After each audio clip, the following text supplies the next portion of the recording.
Hey guys, Jack Hunt here. Today what I'm going to share with you is making of some Cowboy coffee on my alcohol stove out here in my shed. As you can see, it's pretty cold in here. It would be about minus 15 degrees Celsius in the metric system. My goal today is to show you my alcohol stove. It's a home-built, typical unit that you'd build out of a Pepsi can or beverage container of some sort. So I'm going to start off by talking about the fuel.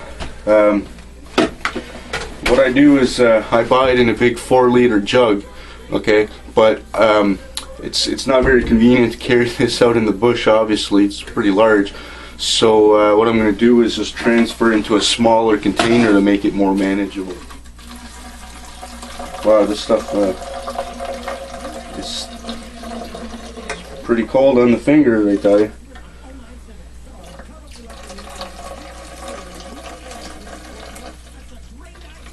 Okay, but you know, I use it all the time.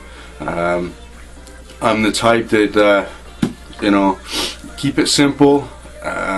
That's what I like about the alcohol stove. It's very simple. You can buy fuel anywhere. This stuff is we call it alcohol, but it's the product name, or the market name. Sorry if I'm using the wrong term, but it's actually methyl hydrate. It's a denatured alcohol. This stuff here is used as a cleaner. So let's read the label here. Best for preventing gas line freezing. It's good for cleaning glass surfaces, thinning shellac, and cleaning brushes. Okay, so and part of the reason why it's so good at cleaning glass is it leaves no residue. When it evaporates, it leaves nothing behind. Okay, but you have to be careful when it's really cold. Like it was in my hunting video yesterday. A combination of wind and this stuff evaporating will give you frostbite in no time. Is just a meal kit that I built myself. I use a small empty Raid container. Okay, I had an ant problem last summer, so I bought some Raid ant killer. And I saved the bottle. Great use for putting fuel in there, because clear liquid could be mistaken for something else, right? So with the red bottle, it indicates danger fuel. It's basically, once you put your fuel inside of the container, it's contaminated and you shouldn't use it for any other purpose than storing your fuel. And this is a 3.5 ounce bottle, which is just perfect for what I use it for. And you see here there's a little squeeze kind of a nipple there. Okay, so if I drop it, my fingers are cold or whatever, I drop it, I don't have to worry about spilling the whole content. So that's great, and it's a lot easier to measure the amount of fuel in 3.5 ounces. Okay, I've been doing some tests at work, in the house, whatever. Alcohol is great. It doesn't give off any smoke or soot or anything like that, unless there's water inside your fuel. It won't fully burn the carbon, and you'll have an orange flame, and then you'll get soot, and it'll make the bottoms of your pots black.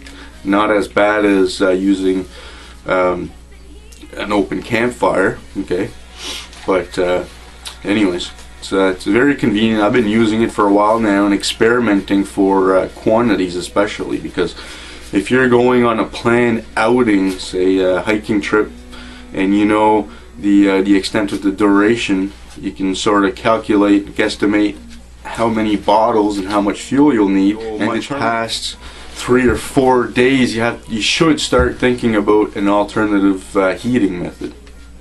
Okay, but of course, if you run out, you can always build a fire and cook that way.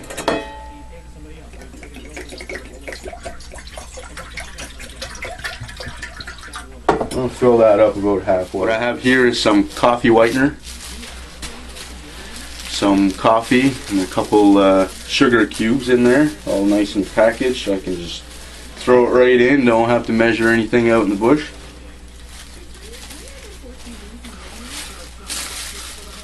And now this is not instant coffee. These are meant for a drip type coffee maker machine. So what I'm going to do is just put it all right in there.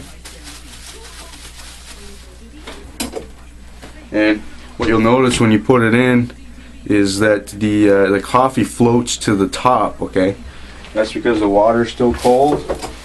I don't know what temperature it's at, but it came out of my fridge, so it should be around 3 degrees Celsius. That's what the fridge tells me anyways, that the water temperature is in there. There's many different designs out there. The one I picked is the open top one, okay, like this. So it has the burner holes here. It's a double walled, so on the inside. The reason why I like this so much is it's easy to light. You can see how much fuel there is in there, and every beverage can has a bump at the bottom, okay, and I use that as an integrated measuring device. Okay, I know that when I fill it up to just the top of that bubble, okay, that's about how much fuel I need to bring my water just to a boil. Okay, now this water does not need to be purified or anything like that. It's out of the tap. So all I need to do is bring it to a boil, and what's going to happen is the coffee will sink to the bottom. So you don't need a coffee maker out in the bush. Okay, this is 3.5 ounces. That's how much it holds. Now you can't see on the camera, but there's about this much left. Okay, so 3.5. So we got 1, 2, 3 ounces. So there's about 1/2 to 3/4 of an ounce of fuel left in here, and I use this 3 times so far to cook myself 3 meals. Okay, and the last thing I'm going to do with the contents here is boil myself some water to make some coffee. I use the bump at the bottom to gauge how much fuel is in there. Now, actually, there's still some in there. Let's see if that's enough. Boil my water here. So I just covered the bump in the bottom. What I'm going to use is the contents of my net carried survival kit that I always bring with me out in the woods. Okay. So when this is carried around my neck like this, okay, it's bulky to handle all these items all at the same time. So what I've done is, right here, is attach my lighter to a separate lanyard, you see? Okay, the kit contents here and my lighter is way over here, so I can leave that. It's a little bit cold, but see, so I can put the flame right where I need. My Ronson lighter. Oh, look at that. The flame doesn't want to stay going, probably because it's so cold. But in my other video where I explain the benefits of this lighter, I mentioned there's a little set screw there. Let's see if bumping up the fuel will keep it going. Nope. Interesting. Oh, turned it the wrong way. So it happens when I don't have my coffee.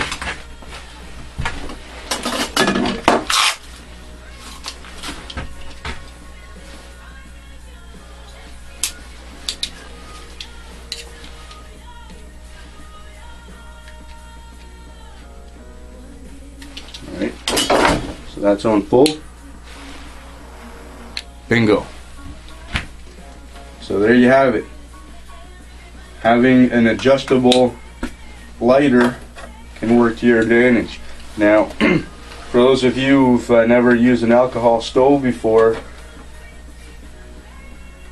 the flame is very, very hard to see. I assure you, the flame's up nice and high. And while it warms up, I see a lot of people on their videos, what they do is they don't put the pot on there until the stove is going full tilt. What I like to do is to hold it up over top like this here, so I'm not wasting as much fuel.